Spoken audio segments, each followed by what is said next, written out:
everyone, this is Mrs. Kirk signing in. We're going to go over the third lesson in the polar unit. It's called Polar Graphs. I'm going to go ahead and ask that you have your graphing calculators handy, as well as one piece of our polar graph paper. So the polar graph paper again was on WITS. Hopefully you printed it out. It looks something like this. You'll need one of these. All right, I'm going to go ahead and get started and remind you that you can pause at any point in time. Let's see, up here we got the title 13.3 polar graphs, and we're going to learn how to name them. On your calculator, you want to use that zoom 6, and if you have a curve, which most of these will be, we'll be utilizing zoom 0 and zoom 5. You also want to make sure that you're in radian mode on your calculator. So here's my calculator here. I'm going to go to mode. Let's see, mode. Just make sure that radian is highlighted here. Let's see, radian is highlighted. And then also I want to make sure I'm in polar mode. So those couple of things are on. Let's see, go back to my home screen here. All right, so the idea here is to be able to identify what these graphs are graphs of. Now this first one, if we think about this from the other day, theta equals pi over 3. We did graph this actually the other day, pi over 3. If I were to think about graphing that on this paper, I would go to where pi over 3 is located, which is right here, and draw that that angle here. And so I'm asking, what is that a graph of? If I were to connect this and draw it, I'd be graphing a diagonal line. So for this first one, there's really no math involved, just knowing that this is a diagonal line. So the purpose of today's lesson is to be able to look at an equation and know the name. And you are going to be able to type these on your graphing calculator to help you. So you don't need to necessarily memorize all the elements here. But if I were to check this, I would type in alpha y equals and then pi divided by 3. You'll do your zoom 6. Uh-oh. I totally made the mistake there. I did r equals pi over 3. You can't actually graph this one on the calculator because it says theta equals. My mistake. So that one you just have to know. For r equals 5, remember r stands for radius. So if I were looking at my polar paper, I'd go to a radius of 5. 1, 2, 3, 4, 5. And what would I be drawing? You got it. A circle. So this particular question, the graph would be described as a circle with the center. You always want to describe it by labeling the center and the radius. The center would be 0, 0, and the radius would be 5. And again, you can use your graphing calculator to double check, and I encourage you to pause the video and check along yourself. So r equals 5, do my zoom 6. That looks more like an ellipse to me, so I'm going to try this strategy of zoom 0 followed by zoom 5. And then I can see it's a nice circle here with a radius of 5. Okay, this next one, let's see, r equals, actually I miswrote it. It should say r equals 2 sine theta. R equals 2 sine theta. So let's see what that does. You don't have to do the conversion here. Just type it in your calculator. 2 sine theta. And here's my 2 sine theta. I'll do a zoom 6 to start. And then because it's a curve, I'm going to go ahead and do my other zooms. So I'm going to make a note here. The graph is curved. Oh my goodness. I think I'm getting a little bit tired out, everyone. I'm running a little sloppy here. Let me try that again. The graph is curved.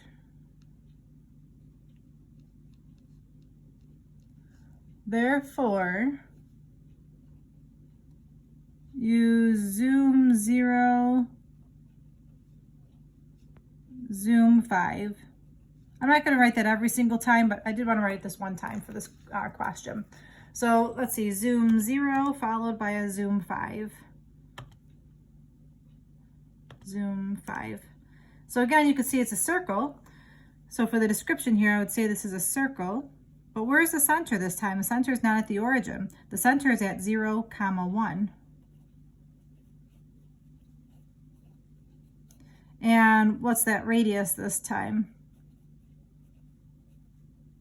The radius is 1 as well. All right, so that's the description of the first 3. Now again, this is just about looking at our calculators and naming these graphs. So here's my question number 3 here. I'm going to go ahead and go to my calculator screen, go to my y equals, clear it out.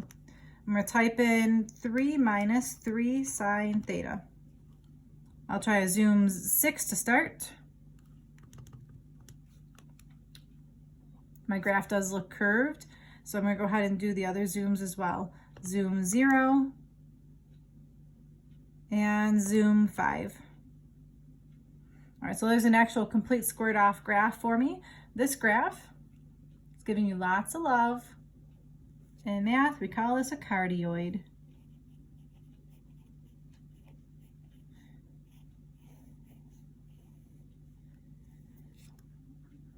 And I'm going to draw a sketch of this. It looks like a heart.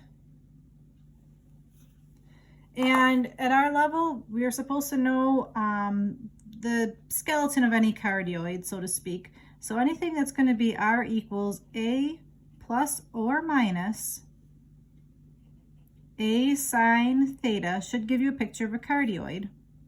Or if you have R equals A plus or minus A cos theta, that should also give you a cardioid. So if you want to play around with your calculator and see what kinds of cardioids you can make, just try changing the values or changing the trig function. The next question is going to be clearing this out. 1 plus 2 sine theta. I'll do my zoom 6 to start. Again, it looks a little bit curvy, so I will do the rest of the zooms. Zoom 0, zoom 5. And again, please pause the video and try these steps on your own to make sure that you can master the use of your calculator here.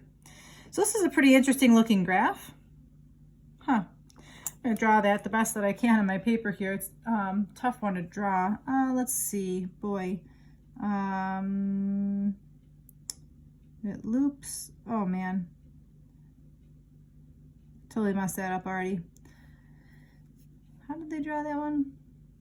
It loops around like this. There you go. All right, so we have to know what this is called just by looking at it, and this is called a limacon. L-I-M-A-C-O-N,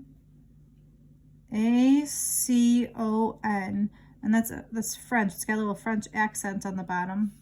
Limacon. And we call that a limacon with an inner loop. So it literally has a loop on the middle there on the inside, so we call that a limacon with an inner loop. Okay, so what are the criteria to drawing any kind of limacon that you want? So let's write those criteria down. You might have R equals A plus or minus B sine theta, or you might also have R equals A plus or minus B cos theta. So the difference here is that in the cardioid, you have an A and an A, they're both the same measure. But in a limacon, you might have an A and a B, they're two different measures. And the criteria for this is that A has to be greater than, 0 has to be less than A, which has to be less than B. So in other words, B has to be bigger than A, and they both have to be positive, bigger than 0.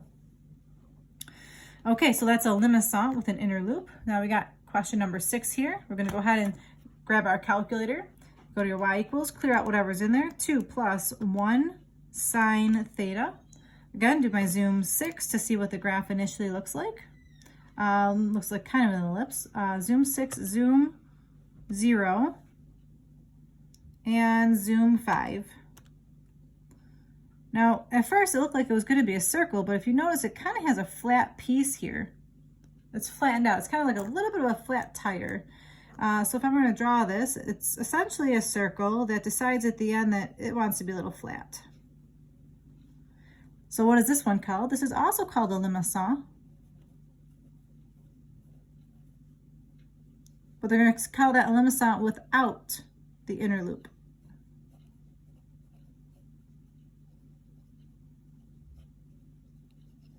Okay, it's a limacon without the inner loop.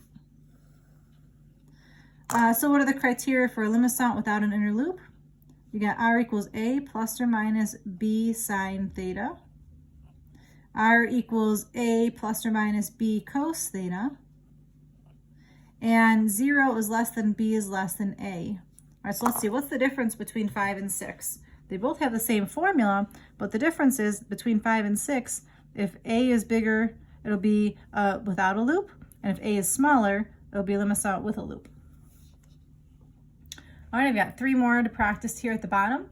Number 7 is r equals sine 2 theta. So clear that out.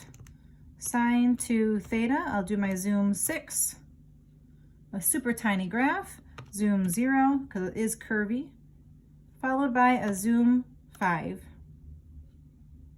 Hey, look at that. I drew a nice pretty graph. All right, so to the best of my abilities, I'm gonna go ahead and draw this. Just a quick sketch here for myself. So if I were